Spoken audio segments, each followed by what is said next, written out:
Bonjour et bienvenue à tous sur ce webinaire Financer son activité. Je suis Catherine Walker, fondatrice du réseau Mon Monde à moi, créateur d'histoires personnalisées pour les enfants. Voilà, donc durant ce webinaire de 30 minutes environ, je vais partager avec vous quelques pistes d'aide au financement, sachant qu'en France, il y a plus de 3000 solutions possibles. Voilà, donc je ne vais pas tout couvrir évidemment, mais je vais essayer de vous présenter les aides principales au financement dont vous pourrez bénéficier en France. Donc pour commencer, on va revoir les 5 étapes principales à la création d'entreprise. Alors je ne vais pas développer cette partie. Vous pourrez, si vous le souhaitez, télécharger notre kit entrepreneur sur lequel vous allez trouver plein d'infos justement sur ces 5 étapes avec des outils, des modèles prêts à être remplis, etc. Voilà, donc l'étape 1, c'est l'idée, c'est le point de départ. Ensuite, c'est votre projet personnel. Donc, en fait, quelle est la cohérence entre vous, votre activité? Quelles sont vos motivations pour créer? Donc, c'est vraiment une étape primordiale. Également, pensez à mesurer les changements liés à la nouvelle activité. Quelles sont les contraintes personnelles? Et également, on a développé pour vous une compilation des tests de personnalité qu'on a trouvés sur le marché de la chambre de commerce et autres, qu'on a trouvé très bien faits. Donc, n'hésitez pas à faire ces petits tests qui sont des outils qui vont vous aider peut-être à approfondir vos motivations, comprendre ce qui motive vraiment et donc voilà, je pense qu'il aura beaucoup de résultats assez intéressants pour vous. Donc chaque test est assez rapide, environ 10 minutes par test, il y en a à peu près 5 ou 6. Voilà. Donc étape 3, c'est d'établir votre business model et votre étude de marché. Donc là, vous pourrez analyser les grandes tendances du marché, son potentiel, l'environnement. L'environnement est-il stable? Est-il en progression? Quel est son degré de maturité? Et les évolutions qui pourraient agir favorablement ou pas sur votre projet. Dans quel cadre juridique évolue votre offre? Quelle typologie de clientèle? Quels sont les besoins, les attentes, le meilleur positionnement? Donc voilà, donc plein de choses dans cette étape du business model et de l'étude de marché qui sont vraiment une étape incontournable. L'étape 4, pardon, ça va être de choisir votre cadre juridique, fiscal et social. Donc, quelle forme juridique, quelle formalité pour la création, quel régime fiscal, quel régime social?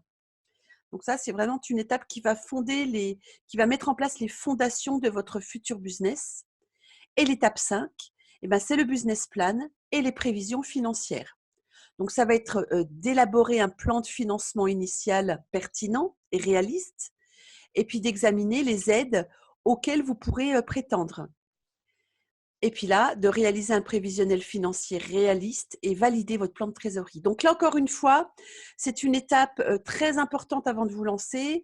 Vous pourrez télécharger le kit entrepreneur et là, vous aurez plein d'informations et d'outils à votre disposition à utiliser en parallèle, bien sûr, à des conseils avec des experts comptables, votre chambre de commerce, votre chambre des métiers. Et voilà, cette phase préliminaire est indispensable. OK? Alors, les grandes catégories de financement. Alors, il y a ce qu'on appelle la love money. Donc ça, c'est un petit coup de pouce qui est bien utile. Alors la love money, c'est tout simplement, votre entourage qui va vous donner un petit peu d'argent pour vous permettre de vous lancer. Voilà, vous avez aussi ce qu'on appelle le crowdfunding. C'est un outil donc participatif qui est en plein boom et que je vais développer plus tard dans le webinaire. Vous avez le crédit bancaire simple, donc ça c'est un parcours qui, quand on se lance, peut être difficile. Ça ne l'est pas toujours, mais ça peut être assez compliqué. Je ne vais pas le couvrir dans le détail pendant ce webinaire parce que tout simplement, vous pouvez aller rencontrer votre banque et présenter votre projet. Cependant, je parlerai beaucoup des garanties bancaires, donc qui vont vous aider à obtenir des crédits. Alors, vous avez le prêt d'honneur. Alors ça, c'est un outil, que je vais développer puisque c'est un accélérateur qui va, rassurer les banquiers. Donc une fois que vous avez un prêt d'honneur, vous êtes quasiment sûr ensuite d'avoir un prêt bancaire si vous le souhaitez. Vous avez les business angels, donc ça, c'est un moyen de financement qui va vous permettre de booster, les startups les plus prometteuses. Donc ça, je ne vais pas le couvrir pendant ce webinaire car c'est un webinaire à part entière. Vous avez également les fonds d'amorçage. Donc ça, c'est des maillons vers le développement que je ne vais pas beaucoup développer ici. Et puis les fonds d'investissement. Donc ça, c'est pour les personnes qui ont de gros investissements à faire, donc qui sont plus gourmands en capital. Alors, 3 types d'aides à la création d'entreprises. Donc l'État et les collectivités territoriales, donc notamment les régions, ont mis en place de nombreux dispositifs d'aide financière. Donc comme je disais tout à l'heure, en termes d'aide financière, il y en a vraiment une multitude. On en a recensé plus de 3000 et il y en a probablement beaucoup, beaucoup plus. Et voilà, donc tous ces dispositifs ont pour objectif d'accompagner, les créateurs d'entreprises lorsqu'ils veulent se lancer. Alors, il y a tout d'abord ce qu'on appelle les aides financières, donc à travers, des subventions, des avances remboursables, des prêts à taux zéro. Donc quand vous verrez PTZ, c'est les prêts à taux zéro, dont le remboursement est conditionné au succès du projet subventionné. Vous avez les prêts à taux zéro, vous avez des prêts bonifiés, vous avez des garanties, et cetera. Vous avez également des allègements fiscaux et également des exonérations de charges sociales. Alors, les dispositifs de garantie. Alors ça, c'est un élément, très intéressant puisque les fonds de garantie vont faciliter votre accès au crédit en apportant la caution auprès des banques. Donc au lieu, vous, de vous porter caution, donc de mettre, en jeu votre habitation ou peut-être vos possessions personnelles, les dispositifs de garantie vont, agir, voilà, tout simplement garantie. Donc et ça va vous permettre, bah, de faciliter, de sécuriser l'accès au crédit bancaire. Donc c'est parce que ça va être une réduction du risque pour la banque, et aussi ça peut avoir un effet déclencheur, voire réduire les taux pratiqués. Ça va, comme je vous expliquais, limiter le recours aux cautions personnelles et ainsi protéger vos biens. Donc en général, les banques, c'est voilà, la première chose, ça va être la résidence principale. Donc ça va vous éviter de mettre ça en jeu. Et puis enfin, ça va être de créer les conditions d'un partenariat durable avec votre banquier. Alors il existe différents fonds de ce type. Alors ici, je n'en ai listé que quelques-uns. Vous avez les fonds de garantie de création de la BPI France. Vous avez le fonds de garantie SIAG. Alors, pour les femmes, vous avez le fonds de garantie à l'initiative des femmes.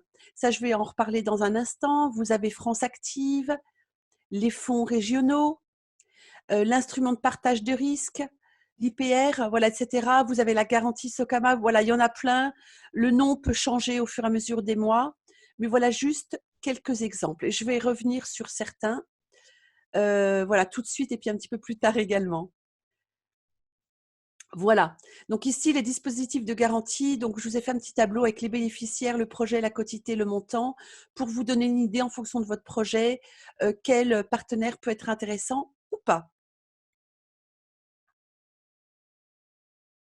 Alors maintenant, on va parler plus en détail des prêts d'honneur. Alors, les prêts d'honneur ont été développés pour répondre non seulement aux inégalités en matière de capacité d'apport, et puis les écarts en termes de besoins permanents. Donc ça, c'est bien sûr en fonction de la nature du projet. Alors, de quoi parle-t-on? Alors, le prêt d'honneur, c'est un prêt à la personne, donc que vous soyez créateur ou repreneur. Donc, c'est un prêt qui est à moyen terme. Donc, en général, le prêt d'honneur sera remboursable de 2 à 5 ans. Et vous avez également la possibilité de différer le premier remboursement jusqu'à 12 mois, si nécessaire. C'est un prêt qui est consenti à taux zéro. Et il n'y a pas de garantie personnelle ou réelle. Alors, sauf cas particulier, mais c'est vraiment extrêmement rare. Et ce prêt d'honneur est accordé contre un engagement sur l'honneur à le rembourser et à mobiliser en capital ou en compte courant d'associés. Voilà, il est généralement conditionné à l'octroi d'un prêt bancaire à la société. Voilà, ils disent, voilà, n'ayant pas, vocation à concurrencer l'offre bancaire traditionnelle, d'un montant au moins équivalent. Donc par exemple, si vous avez un prêt d'honneur de 7 000 €, le prêt sera au moins équivalent, voire plus. Alors, qui peut bénéficier des prêts d'honneur? Alors en fait, toute personne physique qui a un projet de création de reprise d'entreprise, alors ça peut être une société, alors sauf dans le domaine immobilier, là ça ne s'applique pas aux prêts d'honneur, ou une entreprise individuelle. Ou alors une société qui est immatriculée au registre du commerce des sociétés ou au répertoire des métiers, ou inscrite à l'URSSAF. Une société qui ait son siège et son établissement principal dans la zone géographique de l'organisme financeur. Donc par exemple, si vous êtes, basé, à Paris, il faudra faire appel, à l'organisme de Paris. Si vous êtes, par exemple dans la région PACA, vous faites région PACA. Voilà, il faut aussi intervenir dans les secteurs marchands, donc que ce soit le commerce, l'artisanat, l'industrie, services aux particuliers. Voilà, il y a plein, plein de choses. Voilà, mais il faut être dans des secteurs marchands. N'étant pas déjà actionnaire d'une autre entreprise, toujours en activité, et puis pas en situation d'interdit bancaire, puisque ce sont des prêts sur l'honneur. OK? Alors, les types d'activités, tout type de projets ont vocation à être financés par le prêt d'honneur s'ils démontrent leur viabilité potentielle, à l'exclusion, comme je disais à l'instant, des activités immobilières et d'intermédiation bancaire et financière, les bars et les professions médicales et paramédicales.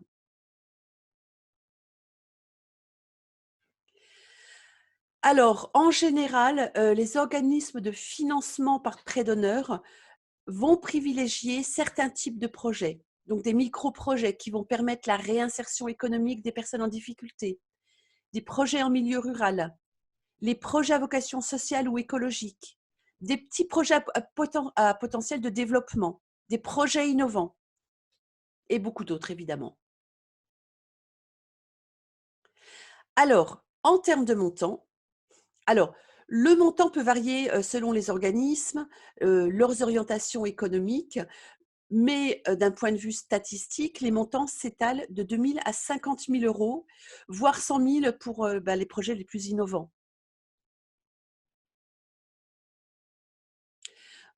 Alors le montant, voilà, encore une fois, entre 3 000 et 12 000 avec une moyenne, alors des prêts d'honneur à 7 000 €. Là, le prêt d'honneur moyen sera autour de 7 000. Donc en fait, le prêt d'honneur joue un effet de levier remarquable, pour les emprunts bancaires et les subventions. Voilà, ce qui vient directement décupler ces montants. Donc si vous avez 7 000 de prêt d'honneur, vous aurez au moins 7 000 en prêt bancaire. Oups. Voilà. À noter par ailleurs que le prêt bancaire complémentaire peut faire l'objet d'une garantie, et ça en général, des organismes le mettent en place automatiquement pour vous, donc vous n'avez pas à vous soucier de toute cette partie.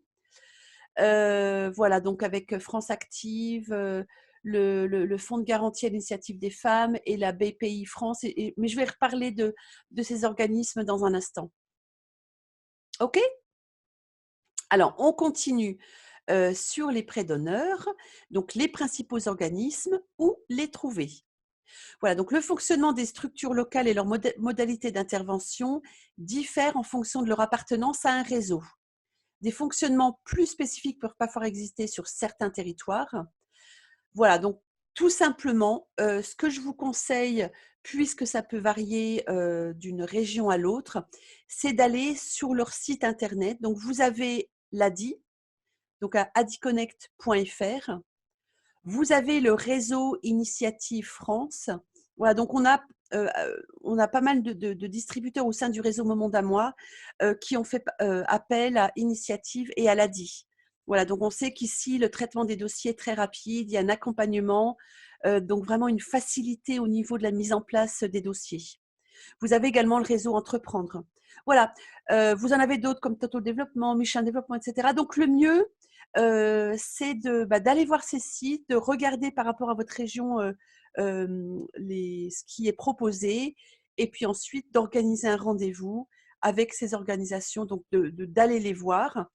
Et comme ça, vous pourrez discuter de votre projet avant de déterminer ce que vous souhaitez faire.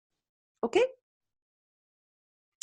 Voilà, donc quelques détails donc, sur ces organismes dont je viens de parler. Vous avez Initiative France. Donc ça, c'est le premier réseau associatif de financement et d'accompagnement à la création d'entreprises. Donc là aussi, c'est intéressant, puisque ça n'est pas que du financement, mais un réel accompagnement, avec des sessions de formation. Vous pouvez également, rencontrer, les entrepreneurs, d'autres entrepreneurs comme vous dans votre région, rencontrer des experts, avoir des conseils d'experts. Donc c'est vraiment une solution globale et c'est une structure qui rassemble 215 plateformes sur l'ensemble du territoire, donc que ce soit la métropole et outre-mer. Donc ce sont des prêts d'honneur sans intérêt et comme on a vu tout à l'heure, le montant est fonction du projet et des besoins en fonds propres. Et donc ici, vous avez 3 années de pérennité garantie. En 2016, donc Initiative France, ont financé 16 700 entreprises et 40 155 emplois créés et ou maintenus. Voilà, donc pour de plus en plus d'infos, rendez-vous sur, www.initiative-france.fr et ici, vous pourrez sélectionner, le réseau de votre région. Vous verrez, il y a une petite carte, vous cliquez sur, votre emplacement et vous serez dirigé directement sur la bonne plateforme. L'ADI. Alors l'ADI, c'est 120 points relais et donc qui accorde des microcrédits aux personnes en marge du marché du travail et donc qui ont beaucoup de difficultés à accéder au crédit bancaire classique. Alors l'ADI apporte également un soutien aux nouveaux entrepreneurs avant et après leur lancement. Et en 2015, il y a eu 160 000 microcrédits financés et un taux de pérennité de 70% après 2 ans d'exercice. L'accord du prêt est fonction de 3 critères. Le critère humain, donc la motivation, la viabilité du projet, économique, donc il faut avoir un business plan béton et la solvabilité du porteur de projet. Donc d'où l'importance du premier slide de la présentation, donc des 5 étapes que vous allez bien sûr présenter quand vous faites ces demandes, qui vont rassurer l'organisme sur ces 3 critères, humain, économique et de solvabilité. Le montant avec l'ADI, le montant maximum du microcrédit est de 10 000 €. Et vous avez une formule de micro-franchise solidaire, mais qui est accordée sur certaines conditions. Voilà, donc allez sur le site adiconnect.fr et donc là, vous trouverez tous les infos dont vous avez besoin. Et comme pour France Initiative, c'est toujours intéressant d'aller les rencontrer directement. Alors, on continue avec les aides à la création avec 2 grandes familles d'aides. Donc, il y a les aides d'État qui visent une meilleure répartition géographique des entreprises, une meilleure réinsertion professionnelle des demandeurs d'emploi, donc avec l'AC, le NAC, je vais en parler brièvement dans un instant, et puis à favoriser l'innovation. Vous avez les aides collectives territoriales qui misent, elles, en place dans le respect des règles concurrentielles communautaires, donc avec des subventions, des bonifications, des prêts, etc. Ces aides sont mises en place par les régions ou par les départements, les communes, etc. Et vous avez aussi les exonérations du CET et impôts fonciers. Voilà, donc pour ça, vous pouvez, vos interlocuteurs privilégiés seront la Chambre de commerce et d'industrie, le CIMA, les experts comptables. Donc c'est pour ça, je vous encourage toujours, lors de la réflexion sur votre projet, d'aller rencontrer ces experts. Chacun va vous présenter sa perspective, ses recommandations, collecter toutes les infos et après, tout ça, ça vous permet, vous, de prendre la décision en fonction de votre situation personnelle, de ce qui vous motive, etc. Mais récoltez le maximum d'informations pour vous ensuite vous faire l'idée de ce que vous allez faire. Alors, voilà, juste quelques points sur le prêt NACRE. Alors ça aussi, en général, quand vous passez par exemple par un prêt d'honneur, tout ça est mis en place directement. Donc vous n'avez pas de démarche à effectuer de ce côté-là. Donc le NACRE, alors c'est une abréviation pour Nouvel accompagnement pour la création et la reprise d'entreprise sur 3 ans. Donc c'est un prêt qui est sans intérêt de 1 000 à 8 000 €. Il est remboursable dans un délai max de 5 ans et ce prêt permet de consolider les fonds propres de son entreprise et il doit être couplé avec un prêt bancaire ou solidaire. Le plan de financement des projets individuels de création est plafonné à 75 000 € et les projets de reprise d'entreprise et les projets collectifs ne sont pas concernés par ce plafond. Les bénéficiaires du NACRE, alors ce sont les demandeurs d'emploi indemnisés ou pas et les bénéficiaires de minima sociaux, le RSA, l'ASS, voilà, etc. Les moins 18-25 ans et les personnes créant une entreprise au sein d'un quartier prioritaire et les salariés repreneurs de leur entreprise. Quand? Eh bien, il est préférable de commencer le parcours avant la création de l'entreprise. Une autre aide à la création, c'est l'ACRE. Alors ça, c'est une aide aux chômeurs créant ou reprenant une entreprise. Alors la nature, c'est des exonérations de charges sociales, donc tout ce qui est cotisation patronale, salariale, correspondant à l'assurance maladie, maternité, invalidité, décès, voilà, etc., pendant 1 an. Donc elle est totale si les revenus ou les rémunérations des bénéficiaires sont inférieurs à 3/4 du PAS. Donc là, c'était 39 228 en 2017. Et ensuite, c'est dégressif si les revenus sont compris entre 3/4 du PAS. Et puis nul, 0 au-delà d'un PAS. Les bénéficiaires, ce sont les demandeurs d'emploi indemnisés ou susceptibles de l'être, les bénéficiaires de minima sociaux, les 18-25, les personnes créant leur entreprise au sein d'un quartier prioritaire, les salariés repreneurs de leur entreprise et les titulaires d'un contrat d'appui au projet d'entreprise. Et quand? Alors ça, c'est au moment de l'immatriculation de l'entreprise ou au plus tard 45 jours après ce dépôt. Voilà, donc là, ça fait beaucoup d'infos. Vous pourrez télécharger, donc je pense que vous avez eu l'occasion de télécharger cette présentation lors de l'inscription du webinaire. Si vous ne l'avez pas fait, ne vous inquiétez pas. Vous aurez à nouveau le lien pour télécharger cette présentation à la fin du webinaire, parce que je sais que ça fait beaucoup d'infos. Donc, vous pourrez regarder, avoir ce kit à votre disposition. Alors, on continue avec les autres dispositifs, avec la RCE, aide à la reprise ou la création d'entreprise. Donc ici, la nature, 45% des droits de l'allocation de retour à l'emploi qui restent à verser. Versement réalisé en 2 temps, la date à laquelle le demandeur remplit les conditions d'attribution et 6 mois après la création ou la reprise, bien sûr si l'activité perdure. Les bénéficiaires, ce sont les demandeurs d'emploi percevant l'ARE ou autorisés à en bénéficier. Les personnes cherchant à créer ou reprendre une entreprise pendant la période de préavis, durant un congé de reclassement ou un congé de mobilité et ayant précédemment obtenu l'ACRE. Alors, en cas de cessation d'activité, le demandeur d'emploi retrouve ses droits à l'allocation chômage qui lui restait à la veille de la création. Ceci étant diminué toutefois du montant de la RCE. OK? Alors maintenant, on va faire un petit zoom sur la BPI, qui est la Banque des entrepreneurs. Alors la BPI, c'est la banque publique d'investissement. Alors ça, c'est vraiment un acteur incontournable puisqu'elle propose un point d'entrée unique et offre une plateforme unifiée du financement des entreprises françaises. Voilà, on va voir dans le slide suivant cette partie plus en détail. Donc ça, c'est l'entreprise en phase de création à la société cotée en bourse. Donc, quel que soit votre projet, la BPI est un interlocuteur important.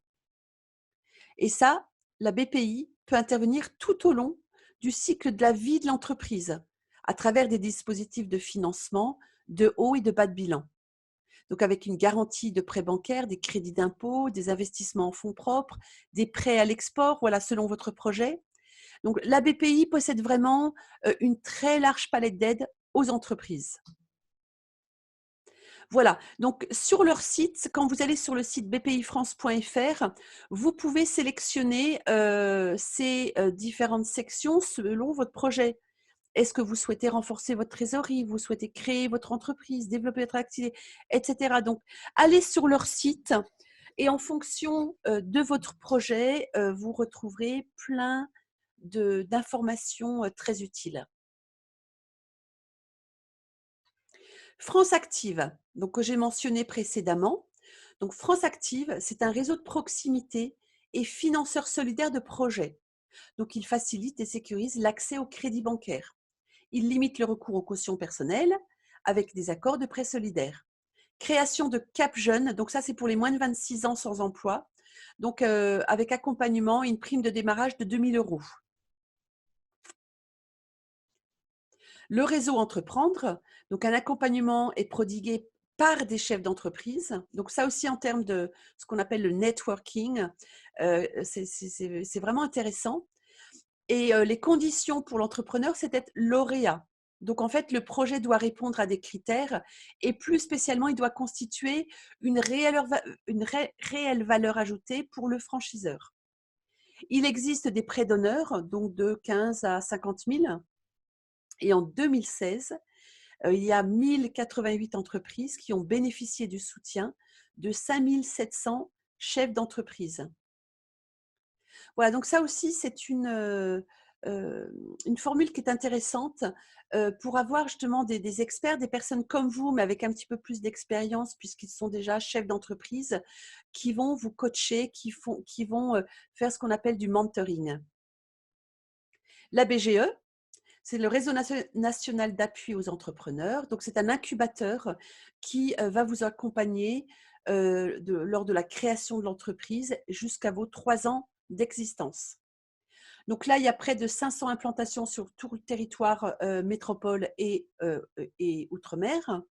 Un taux de pérennité de 74% au bout de 3 ans. Voilà, donc quelques chiffres, 55 000 parcours d'accompagnement, 18 000 entreprises créées, 30 000 emplois. Voilà, donc ici, rendez-vous sur www.bge.asso.fr.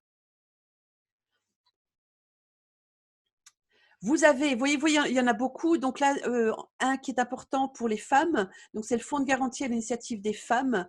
Donc ça, il a pour objectif de faciliter l'accès au crédit bancaire aux femmes qui désirent créer, développer et ou reprendre une activité, avec un prêt de 2 à 7 ans.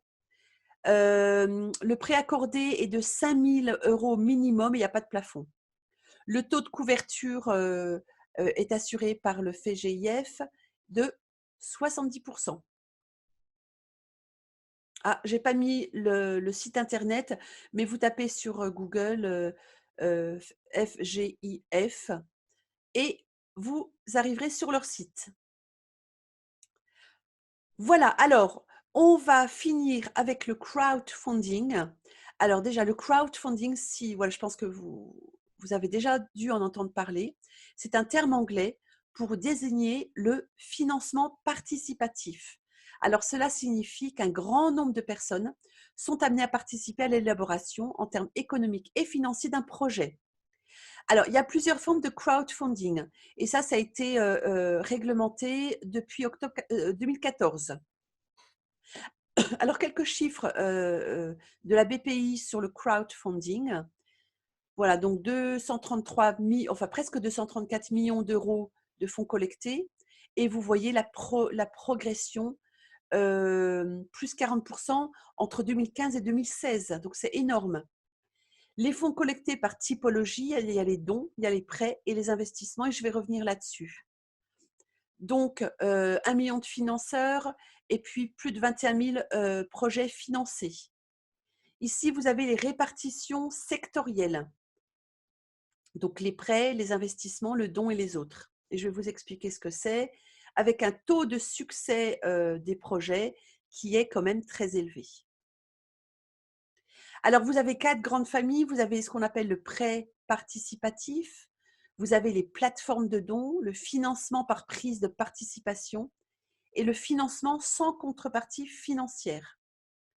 Voilà, donc un petit tableau ici pour savoir quelle plateforme choisir. Donc en fonction de ce que vous souhaitez faire, c'est très important de choisir la bonne solution par rapport à votre projet. Et ici, encore une fois, quelques exemples. Alors, vous voyez, plus le temps passe, plus il y a de plateformes de crowdfunding qui se mettent en place. Voilà, mon conseil, c'est vraiment alors le crowdfunding est une solution qui est très intéressante, mais ne la sous-estimez pas en termes de travail que cela génère. Parce qu'une bonne campagne de crowdfunding nécessite, voilà, c'est pas parce que vous avez votre société sur une plateforme que l'argent va venir tout seul. Ça nécessite une bonne préparation, une gestion et un suivi journalier. Voilà, donc ne sous-estimez pas ça, mais ça peut être un levier fantastique et puis aussi un levier pour se faire connaître. Voilà, ici je vous ai mis quelques comparatifs de plateformes. Voilà, dans plateforme de dons, vous avez KissKiss, mais voilà, ça se développe très vite. Vous avez également dans chaque section des plateformes spécialisées dans chaque domaine. Donc, si vous êtes plus dans tel ou tel domaine, euh, réfléchissez, est-ce que vous allez sur une plateforme qui est plus généraliste ou une plateforme qui soit plus spécialisée. Donc ici, il y a vraiment un travail de recherche préalable pour vous permettre de parler de votre projet sur la plateforme la plus adéquate. Donc ici, voilà la typologie donc, de dons, de prêts ou d'investissement. Voilà, donc vous pourrez regarder ces chiffres plus en détail, mais sachant que vous pouvez tout simplement faire vos recherches également. Vous allez sur Google et puis là, vous aurez toutes les infos détaillées et vous pourrez approfondir le sujet. Voilà, donc avant de terminer, donc à vous de jouer. Donc je dirais la première étape, ça va être de formaliser votre projet avant de faire appel aux sources de financement. Ça va être de démontrer que le projet est piloté et que le management est capable de mettre en œuvre le business plan. Vous allez présenter des projections financières réalistes par rapport à la réalité des affaires et au secteur concerné. Vous allez expliquer comment l'aide demandée aura une réelle valeur ajoutée pour le projet. Vous allez valider les critères d'éligibilité des travaux et des dépenses souhaitant être subventionnés et puis démontrer que le projet est innovant, clair et précis. Alors ça, c'est important puisqu'un organisme non convaincu sera vite un financeur perdu. Voilà, donc je dirais l'étape principale, c'est une fois que voilà, vous avez mis en place les 5 étapes préalables, ça va être d'aller sur les sites que nous vous avons mentionnés, d'aller rencontrer ces interlocuteurs et de décider en fait quel organisme de financement correspond le mieux à ce que vous recherchez. Et là, le gros avantage, c'est qu'ils vont vous accompagner. Donc, vous ne faites pas ça tout seul. Alors pour nous, chez Mon Monde à moi, avec nos distributeurs, bien sûr, ici, on va les conseiller par rapport à notre type d'activité. On va leur dire, bah, écoutez, allez plutôt vers tel ou tel financeur, selon leur région, etc. Et puis, comme je disais tout à l'heure, vous pouvez bénéficier d'outils justement pour la mise en place de votre business plan. Donc, on met à disposition des templates, donc des modèles. Pour le plan financier également, des modèles avec des calculs automatiques. Voilà, mais ça, c'est une étape primordiale. Et puis, voilà, sachant que quand vous allez rencontrer ces interlocuteurs, ils vont vous accompagner. Donc, s'il y a une incohérence dans votre business plan, tout de suite, ça va être relevé et vous allez le retravailler ensemble. OK ? Voilà, donc quelques infos complémentaires. Voilà, donc si vous voulez plus d'infos sur le statut de distributeur, vous avez le lien ici. Vous pouvez également vous inscrire au webinaire découverte. Et puis ici, vous avez tous les liens, enfin pas tous, mais notre sélection de liens qui peuvent être intéressants dans le cadre de votre projet et de recherche de financement. Vous voyez ici, France Initiative l'a dit. Voilà, on reprend les sources de financement qui nous ont paru les plus intéressantes. Voilà. Eh bien, écoutez, merci beaucoup de votre écoute. Si vous avez des questions, vous recherchez des infos, etc., vous pouvez nous appeler au 09 52 78 43 44 et vous pourrez télécharger cette présentation sur l'écran qui va apparaître dans un instant. Merci beaucoup à tous et à très bientôt.